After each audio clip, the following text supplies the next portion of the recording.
А вот ваши волосы, они эстетические или натуральные? უკიდურეს უმცირესობაში ვარ 50 წლის ასაკში, აი ესეთი თმა რო გაქვს თავზე. შამპუნს თმები არ ამოყავს და არც აჩერებს თმის სვენას. შეიძლება ვერც დაგენახა, რომ უკვე შეთხელებული მქონა საკმაოდ. რას ითხოვენ პაციენტები? ჯაგარივით თმა მინდა თუ ოდნავ თმაც უკვე აკმაყოფილებთ? ბავშვობასაც კი დღევანდელი ტექნოლოგიით დავაბრუნებ. ხელსაც თუ როგორ მე არც მახსოვ ხარ შენ თმის გარეშე. ჩემეუღლეს ასეთიც ვეყარები, ისეთიც ვეყარები, მაგრამ ვიცოდი რომ ისეთი უფრო მოწონდი. ანუ ჩემთვის ეგ დამატებითი мотиваცია იყო. რომ კურნალობა რომ შეიძლებოდეს ამის. შეიძლება. ამის გამოყენება მოსულა? თავაზობენ წვერიდან გადანერგვას. მე წინააღმდეგი ვარ. ბავშვი რომ ეფერება რა არის მამიკო, ეგ როგორი თმები გაქვს. მე ცოტა ადრე ასაკში რომ დამეწყო, აი მე გადავწყვიტე რომ გადამენერგა სანამ დროა. თმის გადანერგვის პროცედურა ტკივნეულია. მითია. უფრო ხშირად იხედები სარკეში და კიდევ ერთხელ წუნდები რომ არა, კაია. გავჭედე, გუში რა ცუდი სიზმარი ვნახე და დღეს მომიდა თმის გადანერგვა. რა დამიჯდება? მინიმალური ღირებულება. იწყება. ჩონჩო, ჩაჩაჩაჩო, სო, ცვაჩოჩო, თა. აქედან ისე არ გაგვიშვეთ რომ არ დაგვიკრათ. უი, გიტარაც აქ ხო. ხოხტები, რა გიტარა.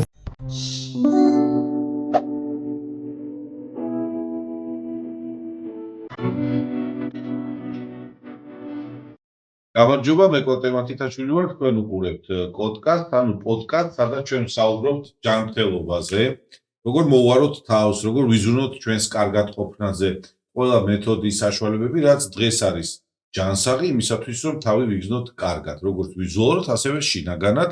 აქვე აღნიშნავ, რომ იმისათვის, რომ ჩვენ მეტი კარგი ეპიზოდი გავაკეთოთ, აუცილებლად მოიწონეთ ჩვენი გვერდი. ლაიქეთ, ასევე ძალიან დიდი მადლობა პოდკასტარიას, სადაც მზადდება პოდკასტი თქვენთვის.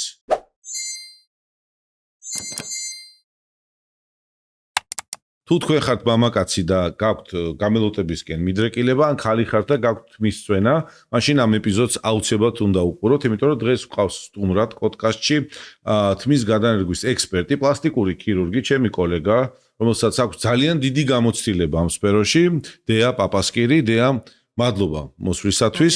შენთან ერთად მინდა ვისაუბროთ თმის გადანერგვის თანამედროვე თემებზე. გაქვს ძალიან დიდი გამოცდილება, 23 წელია როგორც წეღან ვსაუბრობდით, გაქვს კონკრეტულად ამ მიმართულებით დაგროვილი აქტიური პრაქტიკა და შედეგებითაც სათანადოდ ამაყობ, ხო? კიდევ ერთხელ მადლობა მოსვლისთვის. მე ეს პრობლემა არ მაწუხებს. საკუთარი თმა მაქვს და ხანდახან ჩემი მეგობრები დამცინიან კიდევ სავარცხელი მიდევს ხოლმე ზუგჩანთაში და აი სავარცხელი მე რო დავფიქრდი აღმოჩნდა რომ დავაკვირდე ხო უკიდურეს უმცირესობაში ვარ 50 წლის ასაკში აი ესეთი თმა რო გაქვს თავზე და ეხლა დღეს სალონში ვიყავ ზუსტად ძალიან მეამაყება ეგ ამბავი და სიამოვნებს მაგრამ ვიღაცას ესეთი ფუფუნება არ აქვს ხო ვისაც არ აქვს ეს ფუფუნება იმათ ეხმარებით თქვენ რამდენ ადამიანს რამდენ მამაკაცს ეხმარებით მაგალითად ერთ თვეში პირველ რიგში დიდი მადლობა მოწვევისთვის. შესანიშნავი სტარტია, დიდ წარმატებებს გისურვებთ. მადლობა. რაც შეეხება თმის გადანერგვას, იმდენად მიყვარს ჩემი პროფესია, 23 წელია ვემსახურები, ჩემს საყვარელ პროფესიას და უკვე ფანატიზმშიც კი გადაიზარდა ეგ სიყვარული. რაც შეეხება მამაკაცებს, რა თქმა უნდა, 80% ვემსახურებით მამაკაცებს, ეს არის ანდროგენეტიკური ალოპეცია, როცა ერთადერთი გამართლებული მეთოდი არის თმის გადანერგვა და ამ პრობლემას, რა თქმა უნდა, წარმატებით ვასრულებთ და რაც მნიშვნელოვანია, ვაბედნიერებთ ჩვენ პაციენტებს. თვეში რამდენი კაცი ბედნიერდება თქვენი პროფესიონალიზმით? აი საშუალოდ ბოლო ერთი წლის სტატისტიკას რომ გადახედო. გააჩნია სეზონს. ამასაც დიდი მნიშვნელობა აქვს და რომ მეკითხებიან ხოლმე კონსულტაციაზე, რომ აი ზაფხულში ალბათ არ ღირს არა თმის გადანერგვა. ანუ მაგალითად ზამთარში სიცივეა და ჯობია ზაფხულში გადავინერგო. სტატისტიკურად ჩვენს კლინიკაში ყველაზე აქტიური და ბევრი პაციენტები როა ხანდახან თუ გეგმები შეეცვლებათ და ითხოვენ გადადებას, რო გიხარია ხოლმე, იმიტომ რომ ძალიან გადატვირთულია საოპერაციო, ეს არის დეკემბერი, იანვარი და ივლისი, აგვისტო. სულ სხვადასხვა სეზონი. უცნაურია. იმიტომ რომ შვებულებები, უფრო თავისუფალი დრო და ასე შემდეგ. რაც შეეხება ყოველთვე რამდენი ოპერაცია გვაქვს, რა თქმა უნდა, რო შევადაროთ, ეხლა ყოველ წელს მატულობს. ეს კარგია. ძალიან, ხო, დღეში გვაქვს 3-4 ოპერაცია, შაბათ-კვირას ჩვენ ზოგადად ვისვენებთ, იმიტომ რომ იმდენად დატვირთულები არიან, შაბათი კვირა ეგ არის დასვენების დღე და მეც უნდა დავისვენო, რომ ენერგიულად შევუდგე მუშაობას ორ შაბათს, 50, 60, 65 გააჩნია, ესეც არის ინდივიდუალური, რა თქმა უნდა. კარგი, ქალებზე მე ვილაპარაკებ ჩვენ სიამოვნებით, აქ გვაქვს მულაჟი, ესეთი წარმოდგენილი. უასო დავარქვათ პირობითად ამას. მოდი უასოზე ვაჩვენოთ ჩვენ მაყურებელს ძირითად შემთხვევებში ალოპეციის, ანუ თმისწვენის რა ზონები არის ყველაზე მეტად გავრცელებული, მაგალითად ჩვენ გენოტიპში. თუ არის გენოტიპური სხვა. კი ბატონო, რაც შეეხება ვასოს, ამას კი ბატონო, ამაზე ვისაუბრებთ, მაგრამ შეხედე ეს არის ნორუდის კლასიფიკაცია. არსებობს 7 ხარისხი სიმელოტის. მაგალითად შენ შემთხვევაში თუ იპოვი ხარისხს, შენ ხარ. საკუთარ? დიახ. ალბათ მეორე ვერსია არის, მეორე ტიპი არის. პირველი მეორე, ხო, მე ვთვლი რომ ეს არის ნორმა და მამაკაც განსაკუთრებით. ბავშვობიდან ეს. ბავშვობიდან ცოტა ნაკლები გექნებოდა მე ვფიქრობ, ხო, ასაკში ცოტა პროპორციების სახის, შუბლის იცვლება ოდნავ შეწეული არის, თუმცა ამ შემთხვევაში ძალიან ხშირად მოგმართავენ ახალგაზრდები და მე ვარ წინააღმდეგი, განსაკუთრებით 18-20. ჩემი შვილი არის, მაგალითად ნერვიულობს ესე აქ თმა და განისტის. ხო, გენეტიკური წინასწარ-განწყობა თუ აქვს შენ შულს. დიდათ არა, ხო, ლიდერობს, რა თქმა უნდა, ანდროგენეტიკური ალოპეციის დროს ეს არის გენეტიკა. ან მამის მხრიდან, ბაბუა ბიძია, ან დედის მხრიდან. თუმცა მამაკაცებში ძირითადად უფრო დედის გენი არის ძლიერი მამაკაცებში. რაც შეეხება ამ ვასოს, ხო, აქ არის ესე მკვეთრად მოხაზული სადონორო ზონა. კოტე, ეს არის ძალიან მნიშვნელოვანი ქირურგისთვის და ჩემთვის. როცა სადონორო ზონა, ანუ კეფისარე და საფეთქლის არეები არის მოცემული პაციენტს აქვს დიდი რაოდენობით, ანუ კარგად არის თმიანი წარმოდგენილი. სიხშირით თუ გვაქვს სადონორო ზონა, მაშინ შედეგიც იქნება ფანტასტიკური. შემიძლია თამამად თქვა, რომ ბავშვობასაც კი დღევანდელი ტექნოლოგიით დავაბრუნებ. გააჩნია, რა თქმა უნდა, სიმელოტის. თუ საქმე გვაქვს მაგალითად მე-6, მე-7 ხარისხთან, ხო? როცა მაგარი დეფიციტია თქვა დონორო ზონაშიც. სადონორო ზონა თუ მაძლევს იმის საშუალებას, რა თქმა უნდა, სიხშირეზე მაქვს საუბარი, გაკეთდეს ოპერაცია, ამ შემთხვევაში მე ვთავაზობ 2 ეტაპად. იმიტომ რომ შეიძლება პაციენტს დასჭირდეს 10,000, 12,000 გრაფტი, ხო ასეა. აქ შეიძლება მიკროცირკულაცია დაირღვეს, ბევრი რაღაც ნიუანსებია, ჯობია 2 ეტაპად გაკეთდეს. და პრაქტიკულად მე მყავს არაერთი პაციენტები, ხუმრობით იძახიან ხოლმე, რომ ბავშვობაშიც კი არ მქონდა ეგეთი სიხშირის თმებიო. შედეგი არის ფანტასტიკური. თუ სწორად, მნიშვნელოვანი რა არის ჩვენთვის? თუ სწორად დაიგეგმა ოპერაცია. ხო, შედეგები რაზეა დამოკიდებული. თქვენი პროფესიონალიზმს რო თავი დავანებოთ. კი ბატონო, რა თქმა უნდა. პირველ რიგში სწორად უნდა დაისვას დიაგნოზი, უნდა შევარჩიოთ სწორად ხარისხი, შევარჩიეთ ხარისხი, შევაფასეთ სადონორო ზონა, რისი საშუალება აქვს ქირურგს, ხო, როცა პაციენტის მოლოდინი ემთხვევა შედეგს, იმ დროს რა თქმა უნდა პაციენტი კმაყოფილია და მეც რა თქმა უნდა პირველ რიგში მე ვარ მაქსიმალისტი, პაციენტს კონსულტაციაზე რეალურად ვუხსნი, რა შეიძლება ჩვენ მივიღოთ გადანერგვის შემდეგ. თუ რესურსი არ მაძლევს საშუალებას, არის შემთხვევები, როცა პაციენტები რა თქმა უნდა შეიძლება სიღრმეში მიბრაზდებიან, მაგრამ უარს ვამბობ ოპერაციაზე. ეს ეთიკა. მე ვარ მაქსიმალისტი, მე ვარ ორიენტირებული ხარისხზე და ყველაზე დიდი საჩუქარი ჩვენთვის რა არის? კმაყოფილი პაციენტი. მოდი ესე ვთქვათ, რა სიტყვენ პაციენტები, რა, ესე ჯაგარივით თმა მინდა თუ ოდნავ თმაც უკვე აკმაყოფილებთ. რა ძირითადად, ბუნებრივია ყველას ინდივიდუალური მოთხოვნები და სურვილები ექნებათ, მაგრამ ძირითადი მოთხოვნა რა? პირველი ბუნებრივი გადანერგვა, ბუნებრივი წინახაზი, სხვადასხვა მე ჩემი საავტორო წინახაზი მაქვს ბოლო 5 ხელს აწერ თუ როგორ არა, ეს ტექნოლოგია მაქვს, ხელს ხოლმე ისმის, არა ხელს ადმოვაწერ, თუმცა ჩემი ისეთი ხელწერა მაქვს, როგორც ამბობენ, ბუნებრივი წინახაზი. არ გქონდეს კუკლის ეფექტი, არ იყოს არაბუნებრივი, იმიტომ რომ ბევრი პაციენტი იწახის, რომ ეკალბატონდია, რომ არ მცოდნოდა, რომ ჩემ მეგობარმა თმები გადაინერგა თქვენთან, არც მიხვდებოდი. თუმცა ეგრევე ხვდები, ანუ ვის აქვს გადანერგილი, ის წინახაზი არაბუნებრივი არ მინდა. პირველად, რა თქმა უნდა, წინახაზი რომ იყოს ნატურალური და რა თქმა უნდა, რომ დაავაბრუნოთ ბავშვობას არა, მაგრამ თავიანთი სურათები, მაგალითად, როგორი ქონდა სტუდენტობის პერიოდში ან რაღაცა მოაქვს განსაკუთრებით ცოტა ესეთი 60-ზე მეტ ასაკის ადამიანებს, რომელიც მართლაც სურთ და ოცნებობდნენ ყოველთვის რომ გაეკეთებინათ მის გადანერგვა. მოდი პატარა ესეთი ექსპერიმენტი ჩავატარო, თვითონ პაციენტი ვისმენს ახლა, ხო, ბევრი ადამიანი და ვითომ არის კონსულტაცია, ხო, როგორ უნდა მოემზადოს სმენელი, მაგალითად, ვინმე X ადამიანი, რომელსაც აქვს თმის წვენა, არის დაახლოებით 45 წლის ასაკში. მოდის კონსულტაციაზე. რას ეუბნები პირველი, აი რითი იწყება ეს ყველაფერი? ძალიან მნიშვნელოვანია ექიმას სწორად ჩაატაროს კონსულტაცია. პირველ რიგში ესეთი კაბინეტში გვაქვს ლამაზი დიდი სარკე და ვეუბნები, აბა ჩაიხედეთ სარკეში. რას ელოდებით თმის გადანერგვის შემდეგ? შეიძლება ხა ისეთი ილუზია აქვს და ისეთი მოთხოვნა აქვს, ჯადოქარი ზოგიერთისთვის შეიძლება ვიყო, მაგრამ ხო არ შემეძლია რა შევქნა ისეთი თქვათ ბუნებრივი სიხშირე, რაც ქონდა ბავშვობაში. არ მაძლევდეს სადონორო რესურსია რა. ხა ერთი ხელით გადასმით ხო არ გავამრავლებ ამ თმებს. არის ტექნოლოგიები, არის სირთულეები და პაციენტიც უნდა მომყვეს. რა მაქვს ხედველობაში? როცა პაციენტი მაგალითად 28 წლის ასაკში მოვიდა ჩემთან კონსულტაციაზე და წინახაზი უნდა აღვადგინოთ, თხემის არე უნდა აღვადგინოთ, გვირგვინზე აქვს ფანტასტიკური კარგი თმები. გადაუნერგეთ წინ, აღვადგინეთ, ძალიან კარგი შედეგი აქვს. ერთი ოპერაცია ერთ ეტაპად მაქსიმალური სიხშირე მივეცით, პაციენტი არის ბედნიერი და რა თქმა უნდა, მე ვარ ძალიან კმაყოფილი. და 1-2-3 წლის შემდეგ მოდის და გვირგვინის არე უთხელდება.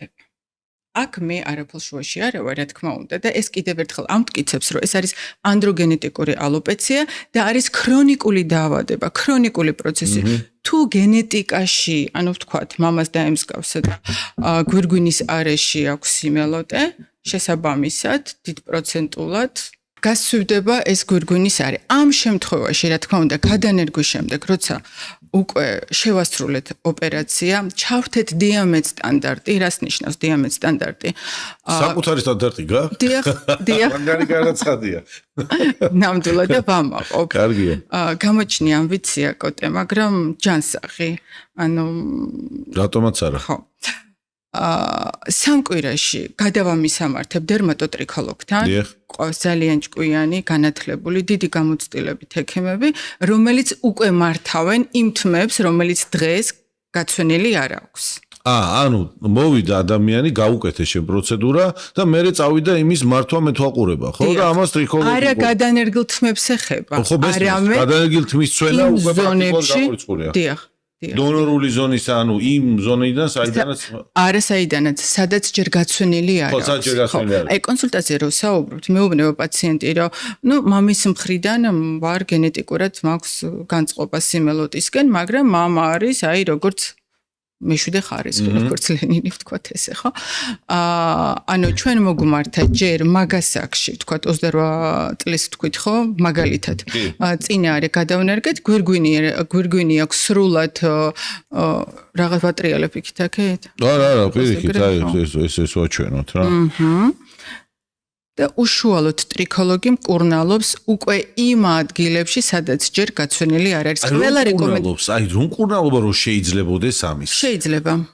შეიძლება დამერწმუნეთ, არსებობს არაჩვეულებრივი სტანდარტები, დიახ, არაჩვეულებრივი სტანდარტები, ოღონ პაციენტი უნდა მოყვებოდეს. ეხლა პაციენტს სახში ჩვენ ვერ გავყვებით, დიაგნოსტიკა ჩაუტარდება, შეურჩევენ ინდივიდუალურად კონკრეტულ პაციენტზე სტანდარტს და მერე უკვე პაციენტმა უნდა მიხედოს სახში.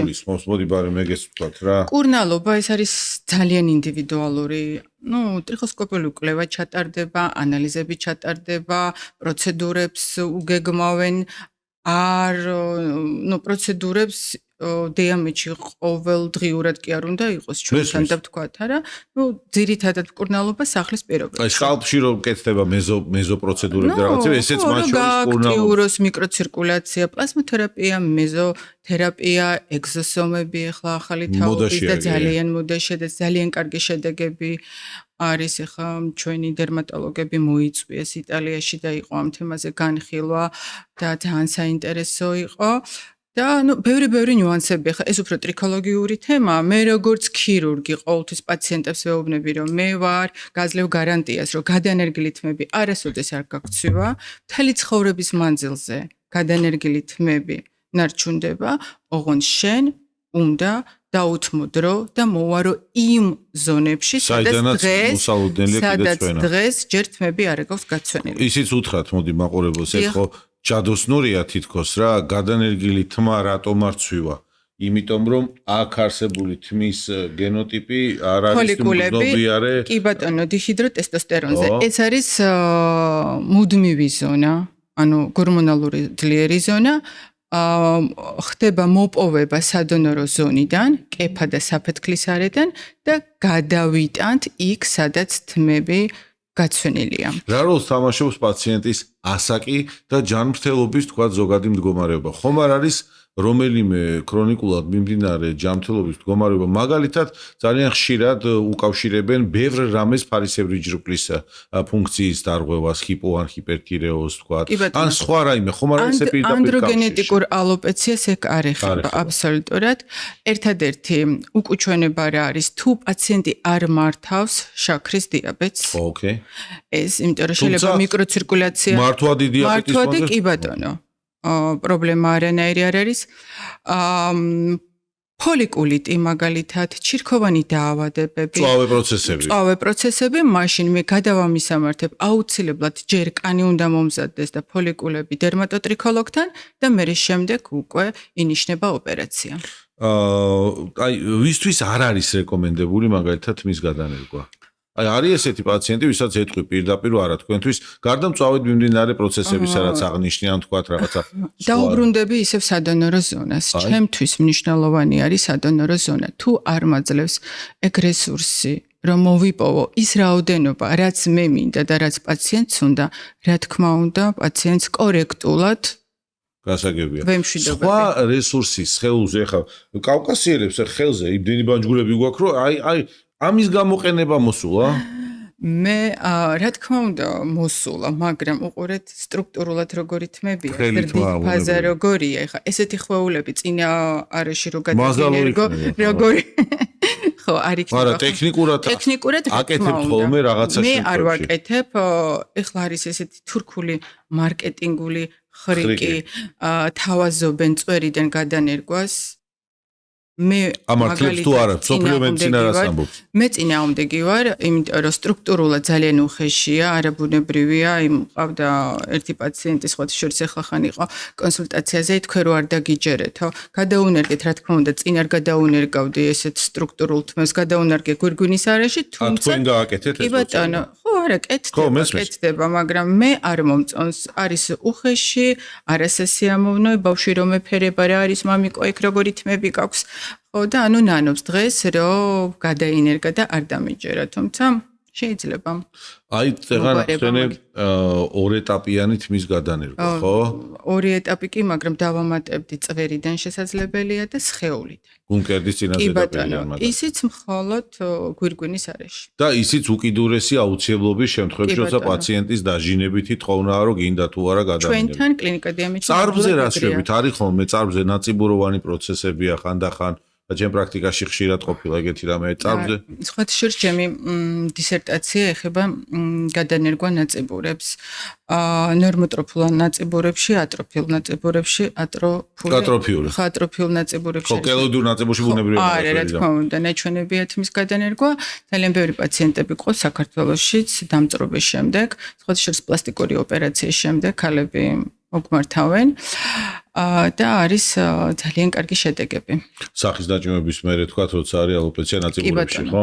ძალიან კარგი, საინტერესოა და შეიძლება ბევრ ადამიანს გამოადგეს. ეხლა ზუსტად ეს პატარა შენი რეკომენდაცია, რომ შესაძლებელია ნაწიბუროვან ქსოვილში თუ ნაწიბური ნაჩვენებია. ხო, არის ნორმოტროფიული ან ატროფიული ხასიათის, გადაენერგოს თმა და დაიმალოს თქვა ეს ალოპეციის ზონა. კარგი, რამდენი ხანი გრძელდება თვითონ პროცედურა? მე გამიგია და მიმიღია მონაწილეობა ადრე ჩემი სტუდენტობის პერიოდში, როცა იწყებოდა ეს თემა საზოგადოებრივად, მომიწია რაღაცა ესეთ კლინიკაში მოხვდი და რაღაცამდენ პროცედურაზე ვიდექი ესე ასისტენტად მაშინ უნებრივია და აი დღევანდელ რეალობაში ერთი პროცედურა საშუალოდ რამდენი ხანი გრძელდება, რა პირობებში კეთდება, ადგილობრივი ანესთეზია მტკივნეულია, არ არის მტკივნეული და პოსტპროცედურული რეაბილიტაციაც. მოდი აი აღარ დაგისვა მე კითხვას და მთლიანად მოგვიყევი ეს. კი ბატონო, ოპერაცია დაინიშნა, რა თქმა უნდა, ოპერაციამდე პაციენტმა უნდა ჩააბაროს კლასიკური ანალიზები, რაც ბარდება ოპერაციის ხო, მაგის გარეშე პაციენტს ჩვენ არ ვღებულობთ, ეს არის ჩემი ინტერესებში, ასევე პაციენტის ინტერესებში. მოდის დილით აუცილებლად უნდა ისაუზმოს მშვიდად, თუმცა ყველა ნერვიულობს და ყველაზე მთავარი კითხვა კონსულტაციაზე მამაკაცები შედეგზე კი არ საუბრობენ, როგორი შედეგი მექნება, მტკივნეული თუ არა ოპერაცია, ხო? კეთდება ადგილობრივი ანესთეზიით. აი პირველი ორი ჩხლეტა მიახლოებული ესე კოღომ ცოტა მწარეთ რო გიკმინოს. მე უკვე რა თქმა უნდა ვერაფერს ვერ გრძნობენ. საკმაოდ ისეთი მშვიდი გარემოა, სამ ეტაპს შეიცავს თმის გადანერგვა. პირველი ეტაპი, თუმცა, სანამ საოპერაციო შევალთ, ფორმალური მომენტებით, ფოტოს გადაღება, მომზადება, სადონორო ზონის შეპარსვა, თუ გრძელი თმის გადანერგვა არის, რა თქმა უნდა, არ ვპარსავთ და უკვე პაციენტი როცა მზად არის და შედის საოპერაციოში, ხდება მოპოვება ფოლიკულების სადონორო ზონიდან. მერე შემდეგ აუცილებლად პაციენტი ითხოვს და ჩვენც ვქმნით, რომ პაციენტი არ დაიღალოს, შეისვენოს. ესეთ პოზიციაში. კი ბატონო, მეორე ეტაპი უკვე რაც მნიშვნელოვანია, ეს არის მიკროარხების ფორმირება ინსტრუმენტით. დრელი იყო ადრე რაღაც პატარა ესეთი მახსოვს.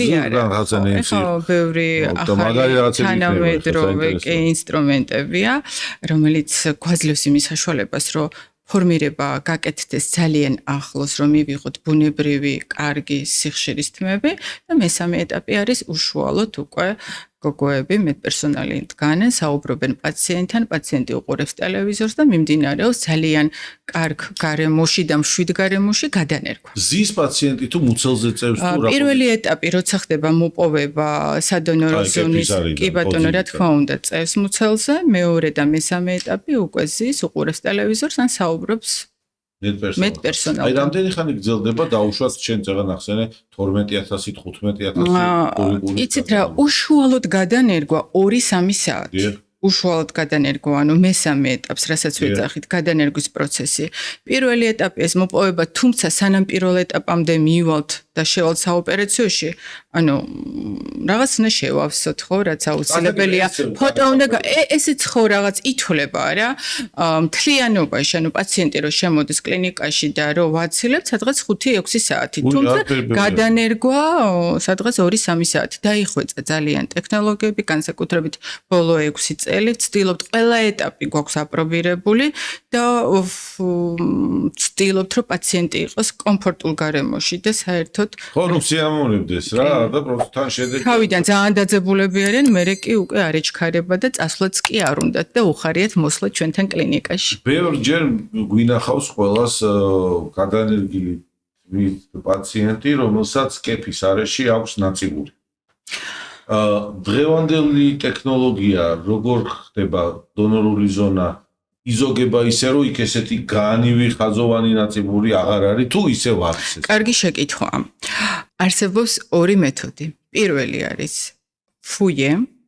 ეს არის ეხლა ძალიან მოდაშია ეგ მეთოდი, უნაკერო, არასაოპერაციო მეთოდს უწოდებენ, ნაკერის დადების გარეშე, როცა სადონორო ზონაში უკვე გამზადებული გრაფტები მოიპოვება.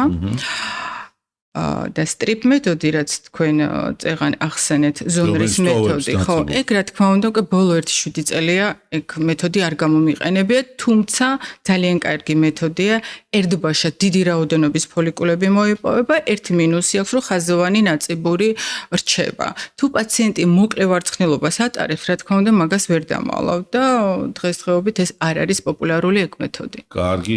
შემდეგი კითხვა მაქვს ესეთი. მე ისიც მინახავს მათ შორის ბევრი ცნობადი ადამიანი, ბევრი არ ვიცი, მაგრამ ნუ 1-2 საქართველოში არის, ვისაც გაუკეთდა ამ ტიპის პროცედურა, სადღაც, მე არ ვაკონკრეტებ, სად არ ვიცი უბრალოდ სად, და ის გადანერგილით მათ დაწვინდა. და ეს მაგარ იმას მაშინ იწევს რა, რომ აი იმას ხო ეს გადაუნერგეს, დაემართა, მე დაწვინდა, მე ამას არ გავიკეთებ, რა აზრია. მიზეზი რა შეიძლება იყოს? სამწუხაროდ დღეს მცდელობა არის, რომ წარმოაჩინონ მარტივ ჩვეულებრივ პროცედურად, განსაკუთრებით თურქეთში. ეს არის დიდი პრობლემა დღეს. მე ასევე ამერიკის ასოციაციის წევრი გახლავართ 2007 წლიდან და მანდ ყოველწლიურად ერთ სესიას უძღვნიან თურქულ შავ ბაზარს. რას ნიშნავს? ანუ თურქეთში მაგალითად არა ექიმები, ტექნიკოსებს უწოდებენ ესე ვთქვათ, ატარებენ ამ ოპერაციას. ფინანსური თემა არის წამყვანი, ხო? ხო, ეს არის დიდი პრობლემა და სამწუხაროდ, ეხლა არავის არ მინდა შევეხო, მაგრამ უკვე ჩვენ ქალაქებშიც შემოვიდნენ ეგ ტექნიკოსები. რაშია ეგ თურქები, დიახ. და მინდა გითხრათ, ეს არის დიდი პრობლემა. ზოგიერთ პაციენტისთვის მნიშვნელოვანია იაფი იყოს ეგ პროცედურა. თუ გააკეთე ხარისხიანად, არანაირი მანდ რაღაც ისეთი ვთქვათ იაფიანი ინსტრუმენტები, ხო? თვითღირებულება ამ ოპერაციის თუ ხარისხიანად იმუშავე არის ძალიან მაღალი. ამიტომ მნიშვნელოვანი არის არაფინანსური მხარე, მესმის ახლა ყველას უნდა გადაენერგო და ყველას აქვს ბევრს აქვს დიდი სურვილი და არ აქვს იმის საშუალება, რომ გადაინერგონ, მაგრამ ჯობია შეაგროვონ ეს თანხა და პროფესიონალთან გაიკეთონ, იმიტომ რომ უამრავი кейსები დამიგროვდა დღეს უკვე გართულებებით. როცა პაციენტი კონსულტაციაზე მოდის და გვირგვინის არე არ არის გაცვენილი. ხო ესე? მაგრამ სადონორო ზონა გვაქვს ერთი, რაც არის აგერ შავად მოხაზული. ამ ზონაში უნდა ვიმუშაოთ, არა იმ ზონაში, სადაც ექვემდებარება თმისვენას. შესაბამისად, ბევრჯერ გამიგი, აი გადავინერგე სადღაც, არ აქვს მნიშვნელობა, საქართველოში თუ სხვა ქვეყანაში, გამცვიდა. გადანერგილი თმები თუ სწორად იქნა მოპოვებული სადონორო ზონიდან, დონორული ზონის პრობლემა არ ცვივა, რა თქმა უნდა, ეს არის ყველაზე მთავარი მიზეზი.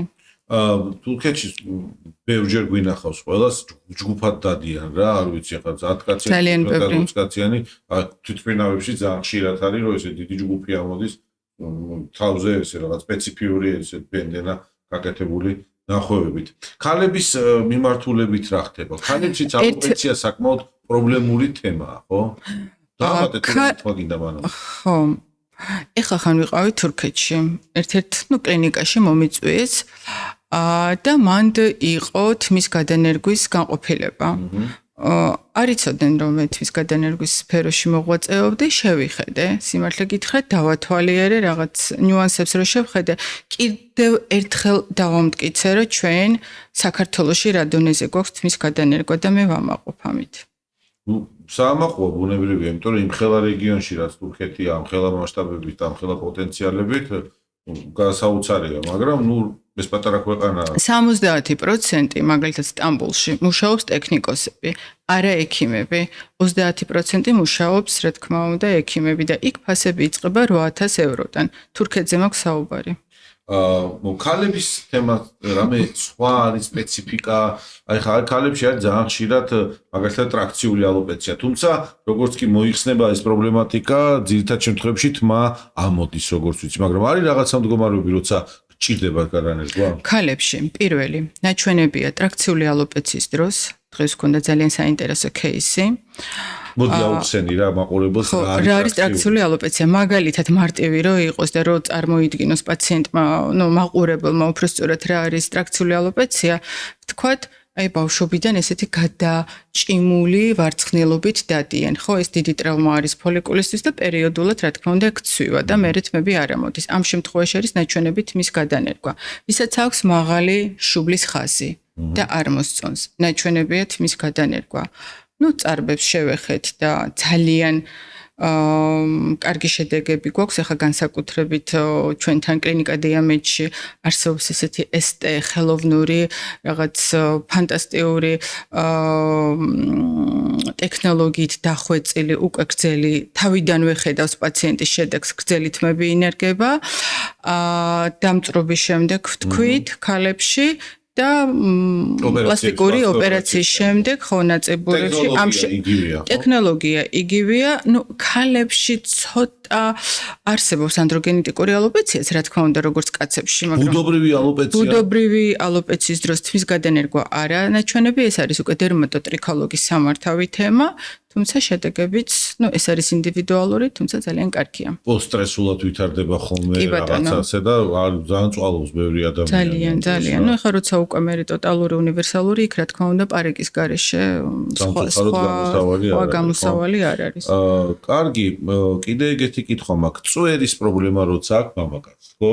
არის ხოლმე, ან არამოსდის, ან მეჩხერად აქვს რაღაცა. კი ბატონო, ჩვეულებრივად რა ხდება მან? არაფერი ჩვეულებრივად ნაჩვენებია თმის გადანერგვა, ეტაპები, ტექნოლოგია. ამ შემთხვევაში რა თქმა უნდა, სადონორო ზონა გვაქვს ერთი კეფი და საფეთქლის არეები. აი, ძირითად შემთხვევებში 100 პაციენტიდან ერთეტაპიანი მკურნალობა რამდენ შემთხვევაშია საკმარისი? უფრო მეტად ერთი ეტაპით სრულდება თუ უფრო მეტად ორი ეტაპი სჭირდება? ჩვენთან კავკასიაში ძირითადად ახლა გააჩნია ხარისხსაც, ხო, კონსულტაციაზე როგორ кейსთან გვაქვს საქმე, შეიძლება ერთ ეტაპათაც მოგვარდეს. როცა არის მაღალი სიმელოტე, მე-6, მე-7, რა თქმა უნდა, მე ურჩევ ორ ეტაპად, თუ პაციენტი, რა თქმა უნდა, უარყოფს და მთხოვს, რომ ქალბატონო აი თანახმავარ რა, გამიკეთეთ ერთ ეტაპად. მაშინ რა თქმა უნდა, უკვე ვცდილობ, რომ რაღაცნაირად მოვერგო პაციენტს, მაგრამ მაქსიმალურ სიხშირეს და დარტვირთვას ვაკეთებ აი წინა ზონაზე და გვირგვინს, რა თქმა უნდა, ცოტა მერე უკვე ვშლი, იმიტომ რომ გაჩნია რა რესურსი. ეს ახლა ჩვენ არ გვაშინებს, იმიტომ რომ მეგასესიებს ვაკეთებთ ყოველდღიურად 4500 გრაფტზე მეტი, ეგ შეიძლება იყოს 5000 გრაფტი, 6000 გრაფტი, ეგ საშუალოდ 6000 გრაფტი, 12000, 15000 თმის ღერზე მაქვს საუბარი. მოდი ასეც ვიკითხავ რა ბარემ, იმიტომ რომ ეს თემაა ძალიან მნიშვნელოვანი, ხა YouTube-ი ისეთი სივრცეა, სადაც ჩვენ შეგვიძლია თამამად ვისაუბროთ და ეს საიდუმლო არ არის ბუნებრივი. ხო, მაგალითად მოვედი მე, ხო? გავჭედე, გუში რა ცუდი სიზმარი ვნახე და დღეს მომიდა თმის გადანერგვა და აი ეს ადგილები მგონია, ჩემია სადაც ძალიან მომწონს მე ჩემი თავი და კი ბატონო, კი ხდება. აი მოვედი და მინდა აი ეს ადგილი ერთი და აი ეს ადგილი მეორე შევისო. რა დამიჯდება? მინიმალური ღირებულება იწყება და ასევე იქნება თქვენ შემთხვევაში 2500 ლარი. ლარი. აქედან იწყება, როდესაც გიწევს გუნდს მუშაობა და მთელი ამ პროცესის ჩართულობა. გააჩნია რა რაოდენობის ფოლიკულები ანუ გრაფტები უნდა გადაინერგოს. აი ამ სიმაღლეზე თმა ძალიან ისე ნიმუშად მოყვა. რამდენ ხანში ეზრდება პაციენტს? 2 თვიდან იწყებს თმები ამოსვლას. მანამდე სიმელოტე ნაჩვენდება. იმიტომ რომ ეხა პაციენტს უნდა გადავპარსოთ თმები, თუ არ ვნერგავთ გრძელ თმებს, შევეხოთ გრძელ თმებსაც. უნდა გადაიპარსოს, მე მიყვარს გადაპარსული თმები, იმიტომ რომ იქ უფრო მოვიპოვებთ მაქსიმალურად დიდ რაოდენობაზე, როცა საუბარი და მაღალ სიმელოტეზე. ვურჩევ პაციენტს, რა თქმა უნდა, რომ გადაიპარსოს და ჩვეულებრივად როგორც იზრდება 1 სანტიმეტრი ერთ თვეში, ისე იზრდება გადანერგილი თმებიც. თუმცა გადანერგილი თმები 1 თვის განმავლობაში სცვივა და 2 თვე-ნახევრიდან 3 თვიდან იწყებს ნელ-ნელა ამოსვლას. 4 თვეზე უკვე, იმიტომ რომ ფოლიკული რჩება, მაგრამ ეს ჩვენი კონტროლისთვის ვიტოვებთ ყოველივე მიკროხოლში ჩაინერგა თუ არა. 4 თვეზე უკვე რაღაცა შეამჩნევს პაციენტის შედეგს, 6 თვეზე უკვე უკეთესი შედეგი აქვს პაციენტს და უკვე ჯერა თმის გადანერგვის ეფექტურობაზე, მე-6 მერვე თვეზე უფრო უკეთესი შედეგი აქვს, მე-10-ზე და ანუ მოკლედ მაქსიმალური შედეგია წელიწადი და წელიწადი და 2 თვე რა, ეგ არის ძალიან ინდივიდუალური. ამ წელიწადი და 2 თვის განმავლობაში იზღუდება თუ არა პაციენტი რაიმე აი ცხოვრების ჩვეული ლუჯი, ზღვის წყალი, თქვათ, რა ვიცი, მე რაღაცა მილიონი რამეა. არანაირი შეზღუდვა ერთადერთი 2 კვირის განმავლობაში. არ არის სასურველი ფიზიკური დატვირთვა. ფიზიკური დატვირთვა შეიძლება даже 1 კვირა საკმარისი იყოს. ბასეინი, საუნა, ეხა წინ ზაფხული გველის და არანაირი პრობლემა არ არის. შეუძლია 2 კვირაში გაცურო ზღვაზე წავიდეს. ერთადერთი როცა არის აქტიური მზე კეპი, პანამა რა ვიცი საშუალებაა. კი ბატონო. დიახ, თქვენ გაქვთ ამხელა გამოცდილება როგორც ქირურგს, ხო?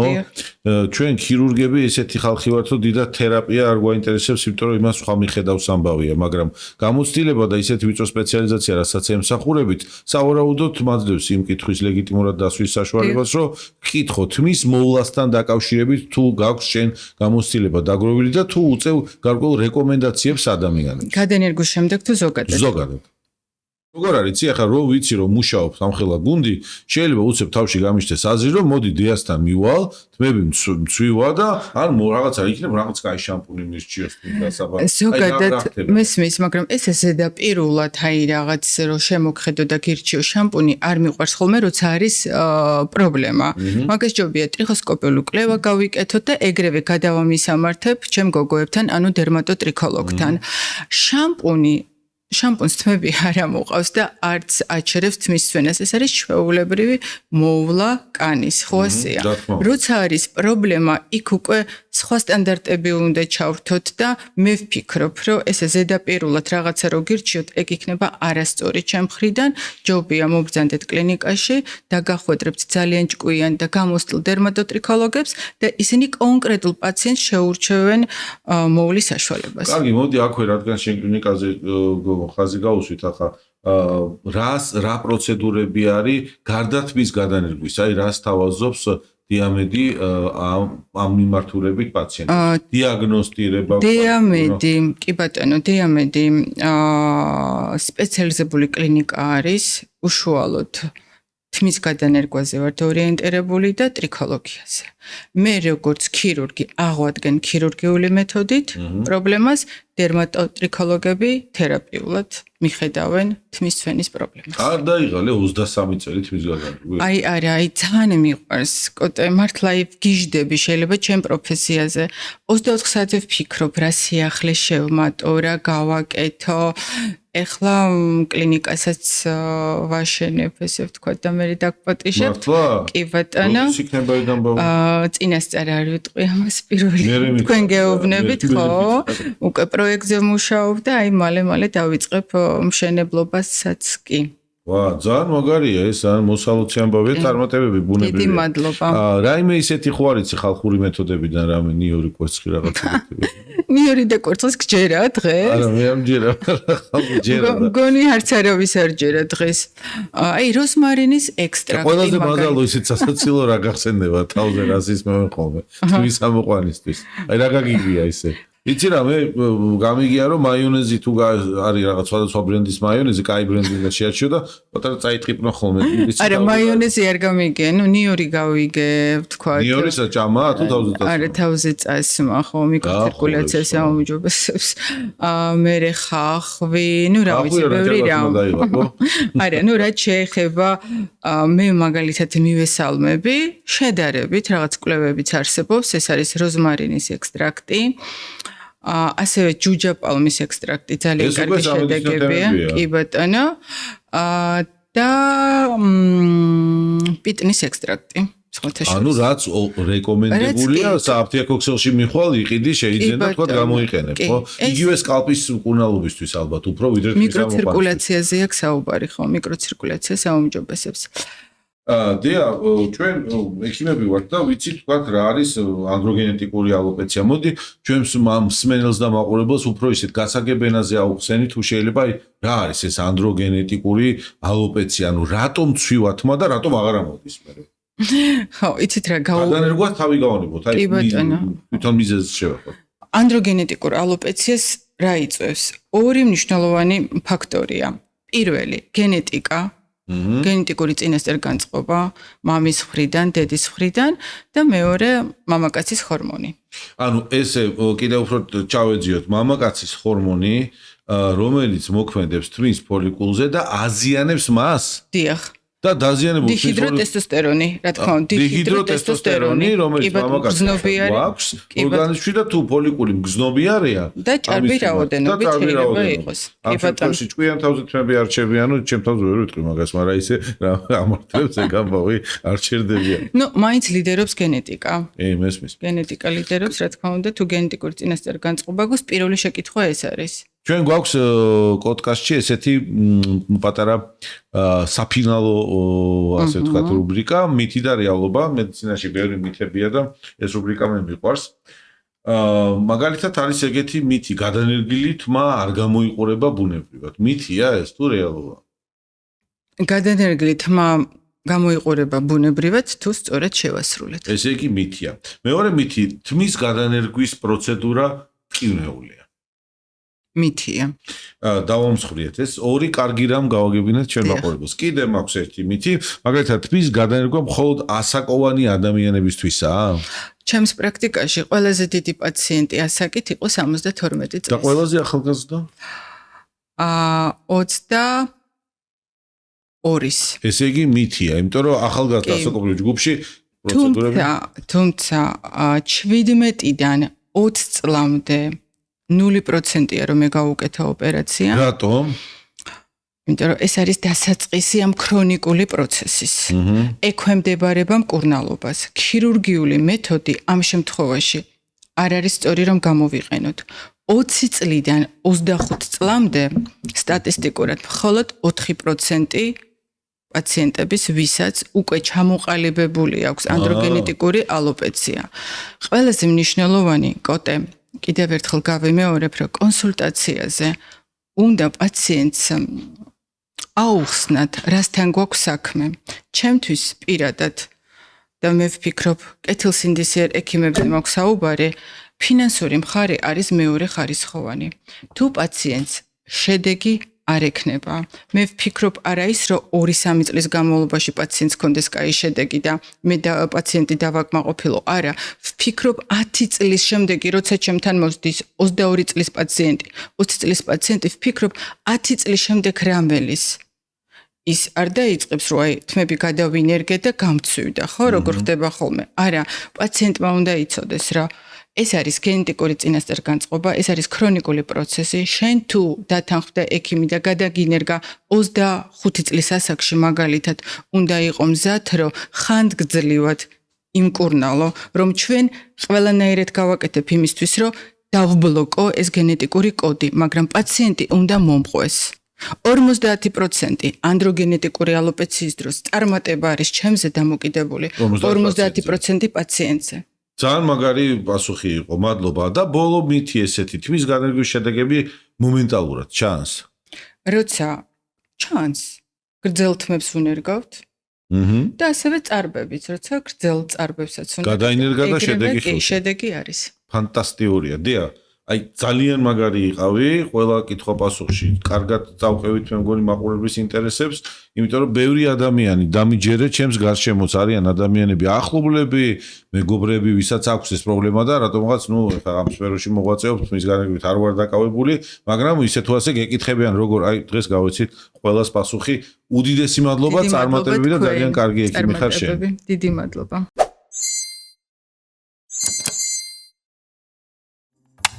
Сакартвело 2028 წელს. Здравствуйте, это передача подкаст 3. И у нас сегодня в гостях великолепный ведущий и человек с большой буквой Илья Берашвили. Илья. А вот ваши волосы синтетические или натуральные? Мара მეორე ვარიანტი რო ის იყოს რა ქვია. 春秋参加从晚吃他 podcast 买就吃 ჩინეთები ხო ჩვენ გვიმას გუშული რა ვიცი მე სტრატეგიული პარტნიორები არის პოდკასტის მომდევნო სტუმარია მეგობრებო ყველასთვის ძალიან კარგად ნაცნობი ადამიანი პოპულარული ადამიანი წარმატებული ადამიანი თავის სფეროში ილო ბეროშვილი ილო მადლობა მადლობა მე იმედი მაქვს რომ შენთან ერთად ჩემი პოდკასტის ამ რაღაც ახალი წამოწყების რომელსაც მთელი გულით ჩალიჩობთ რომ გამოვიდეს რაღაც კარგი და ჩვენს მაყურებელს გამოუადგეს ეს ამბავი რასაც ჩვენ აქ ვილაპარაკებთ შენთან ერთად და არა მხოლოდ ილო მადლობა კიდევ ერთხელ შენ გადაინერგე თმა ცოტა ხნის წინ 1-3 წლის წინ დაახლოებით მე არც მახსოვ ხარ შენ თმის გარეშე რა პრინციპში ჩემ მეხსიერებაში არ არის ილო რაღაცა გაცვენილი თმით ეგეთი ტიპი არ მახსოვ ხარ არ ვიცი ეს შეიძლება რაღაცა გამოუტოვე მე რაღაც შენი კარიერული სვლა თუ რაღაცა სატელევიზიო შემოქმედებითი სვლა მაგრამ სულ ყოველთვის მახსოვ ხარ თმიანი რა თემა იყო როდის როგორ მოხდა ეგა ხო, პირველ რიგში წარდგენის დროს ძალიან დიდი მადლობა რომ არ თქვი და ყველასათვის საყვარელი, იმიტომ რომ ვერ ვიტანმაგებს, რომ არ არსებობს ადამიანი, ვინც ყველასათვის საყვარელია. მოდი შევთანხმდეთ ამას. ხო, არ მომსვლია თამაში რა. ვიდა ვიტყვი. არა, არ ხო, პირიქით არ მიყვარს ძალიან და მიხარია, როცა მაგას არ ამბობ, იმიტომ რომ ხანდახან ეგრე წარმოადგენენ ხო. რაც შეეხება, ხო, არ მქონდა მე ახლა ისე რომ თუ თქვა ძალიან არ დამაკვირდებოდი. შეიძლება ვერც დაგენახა რომ უკვე შეთხელებული მქონდა საკმაოდ. აი ხა მაგალითად ჩემი ცოლი მიუხედავად იმისა რომ მაშინ მინუსი ქონდა. დაღმართზე რომ ჩამოდიოდით ბაგებში ზემოთ და იქიდან მიყურებდა ხოლმე და მეუბნებოდა რომ აქედან კარგად ხედაო რა ხო და შემითხელდა და უკვე იქითკენ მიდიოდა რომ სულ უფრო და უფრო მეტი შეიძლება გამცვენოდა ასე ვთქვათ რა ხელი შეგიშალა რა თან აი პაპა ჩემიც ცოტა შეთხელებული თმით იყო უკვე მამაჩემსაც სადღაც ისე შეუთხელდა და მე ცოტა ნაადრევ ასაკში რომ დამეწყო აი მე გადავწყვიტე რომ გადამენერგე სანამ დროა იმიტომ რომ რაც უფრო ნაკლები გაქვს კი უფრო ადვილია ხელი შეგიშალა თუ არა ამ პრობლემამ ეს ჩვენი პოდკასტი იმას ემსახურება კონკრეტულად ახლა შენი ჩვენთან სტუმრობა რომ ბევრი ადამიანი ვინც ამ ნაბიჯზე ფიქრობს რა გავაკეთო არ გავაკეთო რთული არ არის რთული რას მომიტანს შეიძლება რამე შემთხვევაში არ შეიძლება შენ ცხოვრებაში რამე იყო ისეთი რაც თმის გარგვის მერე უკეთესობისკენ წავიდა გარდა შენი საკუთარი შეგრძნებისა და თვითშეფასებისა რაღაც პროფესიაში რაღაცა ხო არ იყო ხელშემშელი ფაქტორი როთმა რაღაც შეთხელდა ვიცი რა არის ანუ თვითშეფასების თემა ხო არ იყო პრობლემა არა რა თქმა უნდა ეხა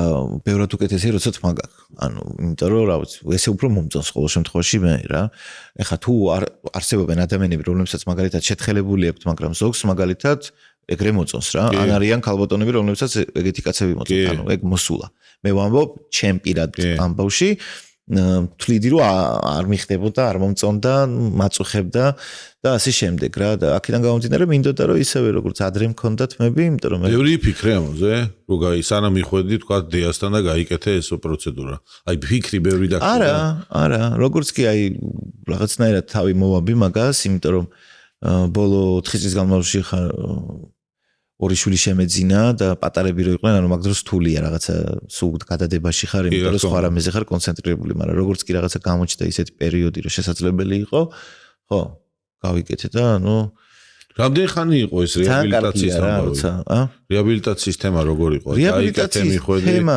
სხვათა შორის მე არც თუ ისე დამჯერი პაციენტი ვარ რა, იმიტომ რომ რაც მითხრეს, რომ უნდა გამეკეთებინა პროცედურულად, მიმიღო ცოტა ხანი ვაკეთე ძალიან და ისიც არც თუ ისე ასე ვთქვათ ორგანიზებულად რა რაღაცნაირად თითქოს იმდენად უკვე ეფექტურად მიდიოდა ისედაც რომ თვლიდი რომ აი ისედაც კარგია და ხან რა გამორჩებოდა ხანის რა მაგრამ ეგ იმას არ ნიშნავს რომ იგივე შედეგია გინდა თქვათ ის წამლები დამელია თუ წამესვა თუ რა თქმა უნდა ბევრად ჯობია დაიცვა იმიტომ რომ ხო ბევრად უკეთეს მდგომარეობაში გექნება რა ასე რომ ეს ის მაგრამ უბრალოდ მაინც ჩემ შემთხვევაში მიუხედავად ამისა მაინც თვლი რომ ძალიან ეფექტური იყო რა უკან ჭრილობა დაგჭირდა შენ თუ ჭრილობის გარეშეა არა ჭრილობის გარეშეა ტკივნეული იყო მაგის გადავამოწმე რა გეცო ტკივნეული იყო პროცედურა არა რაღაცა უფრო უცნაური არის რა შეგრძნების დონეზე არის უცნაური მაგრამ თვითონ ტკივნეული არ არის რაღაცა შეხებებს გზნობ უბრალოდ უცნაურს რომელსაც ყოველდღიურობაში არ გზნობ ხოლმე რა აქედან გამომდინარე ხო გეუცნაურება შეგრძნებების დონეზე რა მაგრამ აი ესეთ ტკივილი მე არ მეგზნია დისკომფორტი კი მაგრამ ტკივილს ვერ დავარქმევდი მაგას უფრო იმ ამბავში რომ თქვათ დაახლოებით აღარ მახსოვს მგონი 2 საათ ნახევარი ხარ თუ რაღაცა ამ მდგომარეობაში და მიუხედავად იმისა რომ უცელზე წევხარ და იქ გამოჭრილი არის ესეთი რაღაცა თავი კიდევს და ანუ თავიდან არ ხარ დისკომფორტში, მაგრამ მაინც რახან დიდხანს ხარ, ვით უმეტეს რაღაც პატარა შეგრძნებების ამბავში. მე 43. აქტიურად ხარ ეკრანზე ყოველთვის, ხო? შენ პროფესიის ნაწილი არის სოციალურ სივრცეში ხშირად გამოჩენა, აქ YouTube-თანაც რაღაცა დაახლოვდი და მე კადრს მიღმა რაღაცა რჩევებსაც მომცემ მადლობელი დარჩები. როგორ ულის თავს ილო ბეროშვილი? გააქვს რამე ისეთი აი მაგალითად ვიცით რომ ხორეუდის ვარსკვლავები, ანუ მსახიობები ზოგადად რაღაც ზოგი ულის მაგრა თავს რა. კაცი ხარი რა მნიშვნელობა აქვს ადამიანია და თავს ულის რა მისი ცხოვრებაა და მე თვითონ ყველას მიცეს საშუალება რომ თავს მოუაროთ. გაქვს არა რამე ხრიკები, თქვა ჯანსაღი კვება, თქვა ციგარეტს არ ხმარობ, ალკოჰოლს არ მოიხმარ, თქვა რაღაცა რუტინული ჩვევებია, რაღაც ეგეთ ხო არა? არა, ერთადერთი თქვა ყველაზე მეტად რაც სიამოვნებს ასე ვთქვათ და რომელიც აი სულ განცდა მაქვს რომ ძალიან ფრეშ ვარ ეს არის კალათბურთის თამაში.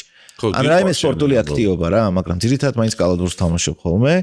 ჩემთვის მნიშვნელოვანია, იმიტომ რომ მაგ ხალხთანაც კომუნიკაცია მაქვს, ძირითადად ახლობლებთან რომლებიც ძალიან მიყვარს და ისედაც მონატრებულები არიან და ფიზიკური აქტივობის მერე, აი რომ გადაივლებ, მახსენდება მე ხო ყოფილი ფეხბურთელი ვარ და ის პერიოდი, როდესაც აი რამდენად კარგი ხა მაშინ ვარჯიშის გარეშე წარმოუდგენელი იყო. ანუ ჩემთვის ყოველდღე მნიშვნელოვანი იყო. ანუ თუ არ ვივარჯიშებდი, მაშინ ეხლა შეიძლება დისკომფორტში ვიყავი ერთი დღე და მე უკვე ძალიან ცუდად ვიყავი. ამიტომ მე უფრო ეს, აი რაც შეეხება კვებას ვისურვებდი რომ უკეთესად ვიკვებებოდა, იმიტომ რომ ნამდვილად არ ვაქცევ მაგას ისეთ ყურადღებას, რაც შემდეგ იწვევს ხოლმე მაგალითად, აი მან ბევრი ნიური თუ ჭამე მაგალითად ხო, ანუ ზედმეტი ფასტ ფუდი მომიდან ცხარე აი აქ მაყრის წითლად თქვათ რა ეგრევე კანზეც მესახება. ამიტომ ხო, სასურველია რომ მეტად მივხედო მაგამ ბავში ჩემთავს, მაგრამ არანაირი საიდუმლო.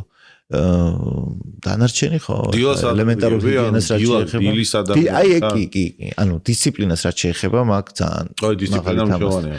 კი, იმიტომ რომ ერთ ისედაც მიწევს ეგრე, იმიტომ რომ მე ბოლოს არ მახსოვს ჩემით როდის ეხლა უკვე მართლა ჩემით მეღვიძება მაგ დროს იმდენად ორგანიზმი გადაეწყო რა გრაფიკზე, მაგრამ აი ყოველ დღე რის ნახევარზე ვიღვიძებ. ანუ იმიტომ რომ ერთი ბავშვები იღვიძებენ ადრე და ან ისინი მაღვიძებენ ხოლმე და მე უკვე რო დავაკვირდი იმათ შეიძლება არ გავეღვიძე მე, მაგრამ მე უკვე იმდენად შეჩვეული ვიყავი ესე ადრე ადგომას რომ აი გეუბნები 2 საათზე რომ დამეძინა მაინც 3 საათზე დამეძინა მაინც ვის ნახევარზე გამეღვიძებოდა რა. მე ძილის ფაზურობა როგორ აქვს კონკრეტულად? იმიტომ რომ ამ ბოლო პერიოდში და ქვეყანაში ყველა ისე თუ ასე დაღლილი ადამიანი ემოციურად რა ესეთი მდგომარეობა დღეს სამყაროში და ჩვენთანაც მათ შორის ხო? აი დაღლილობას როგორ უმკლავდები? იმიტომ რომ სულ აქტიური ხარ, რასაც გიყურებ თქვათ, რაღაცა ხან ტელევიზიაში ხანი აქტივობა გაქვს ძალიან მაღალი, სოციალურიც და საქმიანიც, ხო? დაღლილობას როგორ უმკლავდები? იცი რა არის, ანუ აი გარკვეულ ძილი გაქვს დასვენების მეთოდი. საერთოდ ძილი ჩემთვის გადამწყვეტი არის. აი თუ მე დავიძინე ისე რომ მაგალითად ღამის 9 საათზე დავიძინე და გავიღვიძე მე დილის 5 საათზე, ჩემთვის არის იდეალური. ზოგადად ეგრეა ჩემთვის რა, ანუ ეგრეა მიღებული და ყველაზე კაი დროებია რა. 9-დან ან 10-დან და ასე შემდეგ რა. ამიტომ სასურველია ეგ, მაგრამ ყოველთვის ვერ ვახერხებ მაგას, თუმცა ის გრაფიკიც რაც მაქვს, რომ მაგალითად უკვე 12-ზე დავიძინე და თქვა რის ნახევარზე გავიღვიძე, ეგეც მე მგონი კაი გრაფიკია. თუმცა ხო, თუ ცოტა ხანი მძინავს, ძალიან პირდაპირ მოქმედებს და პირდაპირ პროპორციულია ჩემი იმ დღის ხასიათთან და ასე შემდეგ რა. რაც მეხმარება კიდე ეს არის პასუხისგებლობები და მიუხედავად იმისა, რომ აი ეს მძიმე ემოციური ფონიც არის, ადამიანები გადაღლილები არიან, კოვიდის მერე განსაკუთრებით კიდე ბევრი რამ კოვიდმაც იმოქმედა თავის დროზე და ასე შემდეგ. სულ იმას ფიქრობ, რომ 21 საუკუნეში ამ ტექნოლოგიურ გამოწვევებთან ერთად ყველაზე მნიშვნელოვანი არის, რომ გაურთხილდეს შენ მენტალურ ჯანმრთელობას რა. იმიტომ რომ ყველა წინაპირობა არსებობს იმისათვის, რომ ადამიანები ძალიან დამძიმებულები იყვნენ, ანუ ობიექტური მოცემულობა ეგეთი და თუ რაღაცა სამხედრო დისციპლინა არ გექნება იმაში, რომ შენ თავზე იმუშაო და მენტალურად აი ყოველთვის რაღაცა ასე ვთქვათ, რაღაცა პატარ-პატარა იმუნიტეტები და რაღაცებს აკეთებ? არა, მედიტაციებს არ ვაკეთებ რა. მედიტაციებს არ ვაკეთებ, მაგრამ როგორ მშვიდები მაშინ? მე მაქვს ჩემი მეთოდები დამშვიდების, გაგიზიარებ მე მას. შენ როგორ? კალათბურთის ძალიან დიდი გულშემატკივარი ვარ, ერთი ეგ არის და კალათბურთს რო უყურებ ახლა ბოლომდე შეიძლება დამშვიდებული არ ვარ, ხოლმე სულ ემოციებში ვარ, მაგრამ ვიხარჯები და სასიამოვნო არის. ყველაზე მეტად ალბათ ოჯახი რა, ანუ ბავშვები, ანი და ასე შემდეგ მოქმედებენ, იმიტომ რომ ძალიან რაღაცნაირად გავსებენ რა და აი როგორ არის, იცი რომ აი აქედან რომ რაღაცა შავი ხვრელის გრავიტაცია იყოს, ანუ შენი შვილები ახერხებენ რომ თავიანთი სიყვარულით დაგიჭირონ, რომ აი ამ გრავიტაციაში არ მოხვდე, ასე ვთქვათ რა და ამიტომ რაღაცა გარკვეულ ძიმე მოცემულობებს არ გაძლევენ საშუალებას რომ აყვი. იმიტომ რომ მათი არსებობა და მათი სიყვარული რაღაცნაირად გიჭერს და უფრო ნათელი მხარისკენ გეკაჩება და ამავე დროს კიდე ხა მეც და ჩემი მეუღლე სულ იმას ვამბობთ რომ ჩვენ არ გვინდა ბავშვებმა გაიარონ ის ტრამვები რაც გავიარეთ ჩვენ. ამიტომაც არის ქვეყნიდან გამომდინარეც რომ ყოველთვის რუნად ფიქრობთ რომ ეგოისტურიც არის გარკვეულწილად ხო, იმიტომ რომ შენ უნდა იცხოვრო ამ საზოგადოებაში შენმა შვილმა და აქედან გამომდინარე შენ თუნდაც როგორც მინიმუმ ამ ხრივ ხარ დაინტერესებული და მოტივირებული რომ უკეთესი პირობები იყოს. მაგრამ სულ იმას ვამბობთ, რომ ხო, ანუ რაღაცნაირად ჩვენ თუ ვერ ვიქნებით, როგორი მოცემულობაც არ უნდა იყოს, ჩვენ თუ არ შევინარჩუნებთ სიმშვიდეს და მენტალურ ჯანმრთელობას, პირდაპირ პროპორციული ეს ბავშვის აღზრდასთან, იმიტომ რომ ბავშვები ძალიან გრძნობენ რა, მშობლების ფოთვას, რაც ისედაც გარდაუვალია, მაგრამ დოზებზეა საუბარი რა. მშობლების ფოთვას, მათ მდგომარეობას, მე შენ შეიძლება მოგიწიოს ბავშვი ესეთი რამე უთხრა, რაც ნერვების გამო, მე ძალიან ინანო, მე ხო და ნუ ასე შემდეგ და აქედან გამომდინარე ხო რა. ეს ძალიან მაგარია. ეს რასაც ეხლა შენ აზიარებ, ილო, მადლობა ამისათვის. თემა ჩვენი კი არის ძირითადად როგორ უვლის ილო თავს და ასე შემდეგ, აი, გამოვიყენეთ ეს საშუალება, რომ გადაინერგეთმა და მართლა მარტივია ეს პროცედურა და კი, ამაზე მადლობა, რომ ამისთვის მოხვედი და ბევრ ადამიანს შეიძლება შენი რაღაც ელემენტარული ესეთი სამოტივაციო საუბარი აღმოჩნდეს გადამწყვეტი ფაქტორი და ის რაღაც თავისი ტკივილი, ეს თავზე თმა რო არა გაქვთ, ეხავს რა ზოგისთვის, მაგრამ და ნერვიულობს და ზოგ სულ არ ადარდებს, ეგ და მაგისთვის მადლობა. თუ შენ თვით შეფასებაზე მოქმედებს, ეხლა მართლა ისეთია, ეხლა მე რომ მაგალითად ვიცოდი რომ აი რა ვიცი, ახლა თუნდაც შემეუღლეს ასეთიც ვეყვარები, ისეთიც ვეყვარები, მაგრამ ვიცოდი რომ ისეთი უფრო მომწონდი, ანუ ჩემთვის ეგ დამატებითი мотиваცია იყო და რავი, კაია რა და თან კიდე ისეთ, ანუ ის ელემენტარული დისკომფორტები რაც არის, ანუ წესით და რიგით, ანუ ყველა ადამიანს უნდა უხირდეს იმისათვის, რომ მე აი იმ შედეგით დატკბეს, რაც შემდეგ მოდის რა. უფრო ხშირად იხედები სარკეში და კიდევ ერთხელ წუნდები, რომ არა, კაია. აი სარკეში სახედო ახსენე. სანამ მიხვიდოდი აქამდე, რომ სარკეში ჩახედვის, მე უკვე გადადგინავდი. მანამდე რაღაცებს ჩარიჩობდი, რომ გაკეთები, აი რაღაცა თმამწვი, რაღაცა იქიდან მივედი. არა, არასოდეს არ მიცდია, ანუ ერთ პერიოდი ვითომ აი შამპუნებსო, ერთი და იგივე არ უნდა იხმარო დიდხანს და რაღაცა ეგეთები, ხო? შეიძლება რაღაც პერიოდი, მაგრამ არა.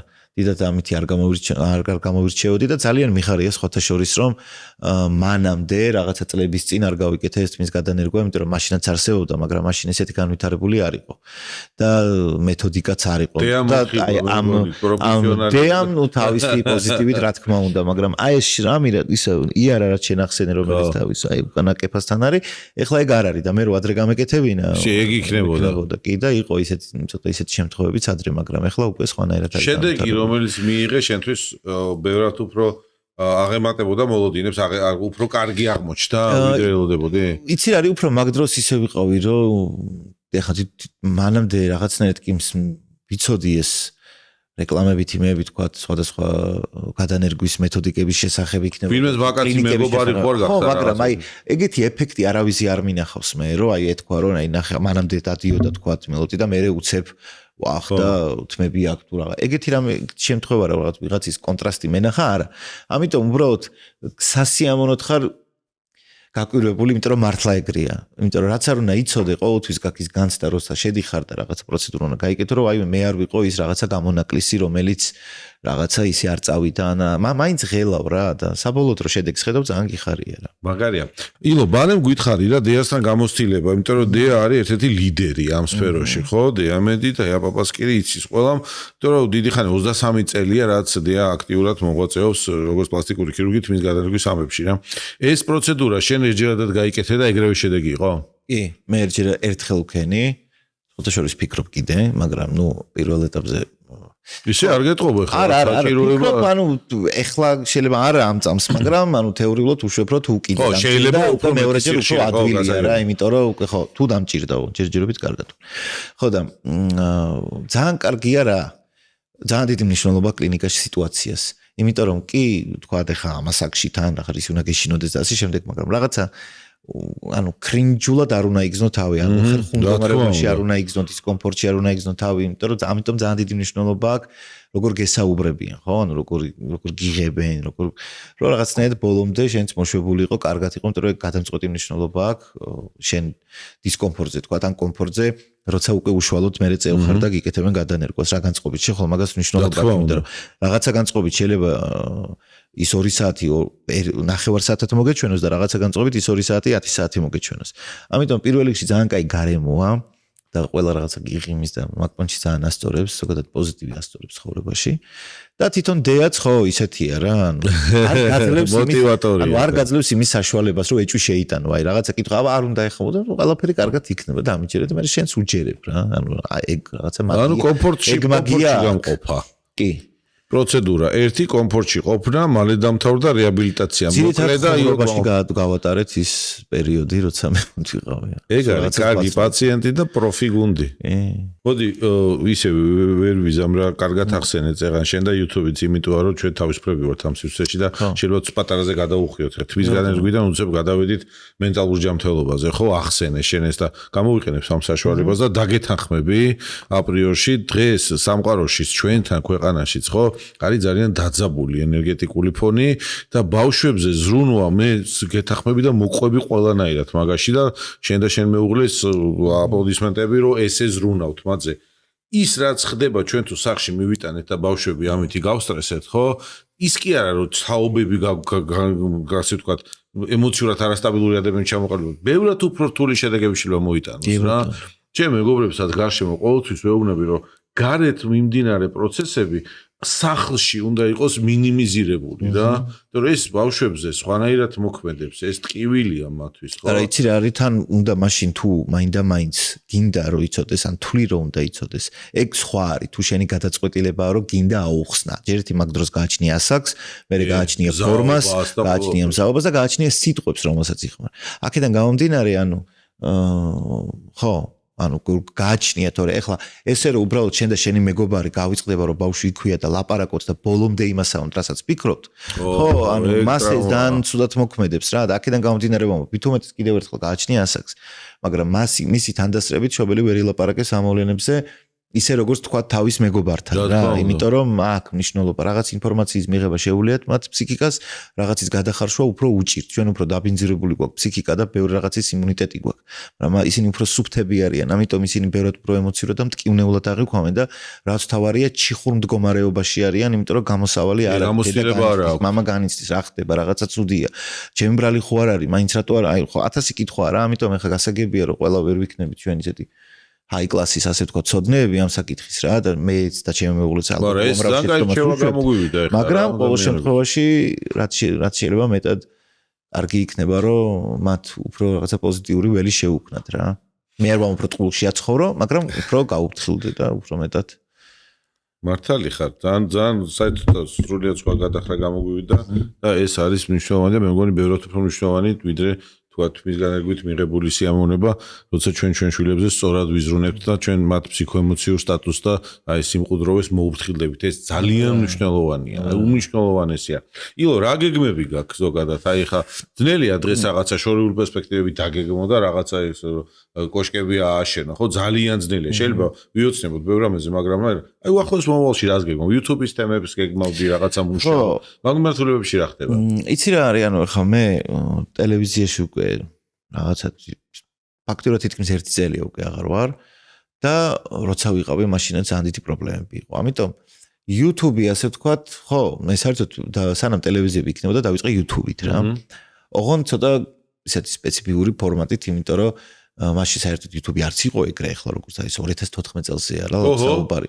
და 2014 წელს მაშინ გავაკეთეთ, მაშინ ჯერ კიდე ჯეოსელი იყო ეს რაღაცა აქცია რა, უსასრულო თუ რაღაცა ეგეთი და კაცი რომელიც სულ აპარაკობს. ეს იყო ჯეოსელის რეკლამა და შესაბამისად მე გაიდო YouTube-ზე და მე უკვე სხვა კიდე სეზონები გავაკეთე, 1-2 სეზონი გავაკეთე, უკვე კაცი რომელიც სულ აპარაკობს 2. ამიტომ თავიდან YouTube-ი იყო და შემდეგ იყო უკვე ტელევიზია. მაგრამ რა თქმა უნდა, იმას ვერ ვიტყვი რომ რახან თავიდან დავიწყე, ეხლა რა ისინიც არიან თქვა იუთუბერები უმეტესობამ ჩემზე კარგად იცის, იმიტომ რომ მეტი პრაქტიკა აქვს, დიდხანს არის ამ სფეროში და ასე შემდეგ. ეგეთი მარტივი არ არის იუთუბერობა. ან რახან ტელევიზიაში იყავი, ხო არ ნიშნავს რომ ამაში მაგარი თუ არ აქ დაიმკვიდრებ თავს რა. ხო პატარა რჩევები გითხარი ბარემ. ხო, ამიტომ ჩემი აზრით მეც და სხვაც ვინც ახლა იწყებს, იმიტომ რომ მაგარი ტრენდული გახდა ახლა იუთუბი. აი არ უნდა გაგიყდეთ მაგალითად თუ ვინმე იუთუბერია, რომ მისგან რაღაცები ისწავლოთ რა, არ ტეხავს ეგ პირველ რიგში და ის რომ ჩვენ ტელევიზიაში მაგალითად ვიყავით პოპულარულები ან ჩვენი საქმის მცოდნე და ასე შემდეგ არ ნიშნავს რომ ავტომატურად ყველაფერი იგივეა აქ რა. შეიძლება რაღაც შედარება გააკეთო კინოსა და თეატრს შორის, კინოში მსახიობი ხარ და მსახიობი ხარ, მაგრამ აქ სხვა ამბავი ხდება, იქ სხვა ამბავი ხდება, სხვა დინამიკაა, სხვა დრამატურგი ძალიან ბევრი განსხვავებაა მოკლედ რა. ამიტომ YouTube-იც სხვა რამეა და როცა ტელევიზიიდან გადმოდიხარ, ძალიან ბევრი ჩვევა მოყვება უკვე და რიტმის შეგრძნებაც ტელევიზიის გაქვს, ასე ვთქვათ. ამიტომ შენ თავზე მუშაობა გიწევს, რომ რაღაცნაირად რაც შეიძლება უფრო YouTube-ური იყოს, ამ შემთხვევაში რა უფრო გულწრფელი, უფრო ცენზურა მოხსნილი, უფრო დიდხანს შეგიძლია ისაუბრო, ასე ვთქვათ და ხალხშიც ეგ მოთხოვნილება და ამიტომაც შეუყვარდათ YouTube-ი, რომ ადამიანი ისეთია, როგორიც არის და რაღაცნაირად ეს ნაკლები ფალშია, რომელიც სამწუხაროდ ტელევიზიაში მაგალითი ფაქტის სახეზეა, ხო? საუბრობ ჯანს ახე თმის გადანერგვა, რაღაცა როგორ მოუაროთ თავს ილო ბეროშვილის რაღაც საიდუმლოებები და ამ დროს აღმოჩნდით სრულიად სხვა სიტუაციაში. დილაში რო ყოფილიყავით, გამორიცხულია დავასრულებით საუბრს. კი, და ეს ძალიან მაგარია, იმიტომ აბსოლუტურად სხვა და რეალურია ეს ყველაფერი, არ არის fake ემოციებზე არ არის. აი სუის მაგალითი მოყავს ხოლმე გასართობ გადაცემებში რომ მოდიოდნენ რა ტიპები და აი ბოლოს რო უნებოდნენ რომ აქედან ისე არ გაგვიშვეთ რომ არ დაგვიკრათ. უი გიტარაც აქ ყოფილი. რა გიტარა დადებული რა ვიცით, მაგრამ აი ეგეთ რაღაცას YouTube-ზე ვერ ნახა. უი გიტარაც აქ ყოფილა რა ეხა. ჩაგეცო არა გვაქვს გიტარა. გიტარა არ გვაქვს. ილო მადლობა ძალიან მაგარია. მადლობა ისე. თვით გადავეგვის თემაზე ვილაპარაკეთ ბავშვების ფსიქოემოციურ სტატუსის მოფრთხილება რო უნდა. ეს კიდე რჩევა ჯანსაღირჩევა ადამიანებისთვის და მენტალურ ჯანმრთელობას რო ჭირდება ნომერ პირველ აბსოლუტურად მოყვები ყველაფერში. ზრუნვა ამას ჭირდება რა. ამას ჭირდება და სულიერ მდგომარეობას. ამ ორი კავშირით თუ ჩვენ მდგრადად ვიქნებით, ყველაფერი დაალაგდება და გადაივლის ისე როგორც უნდა მოხდეს. ამას ჩვენ დიდ რაღაც რყევებს ვერ განვაპირობებ, საკუთარ თავებზე მაქსიმალურად და შვილებზე ვიზრუნოთ. გაიხარე რა, ძალიან დიდი მადლობა და მიხარია რომ პოდკასტში მოხვედი. ძალიან დიდი მადლობა შენ. მადლობა თქვენ.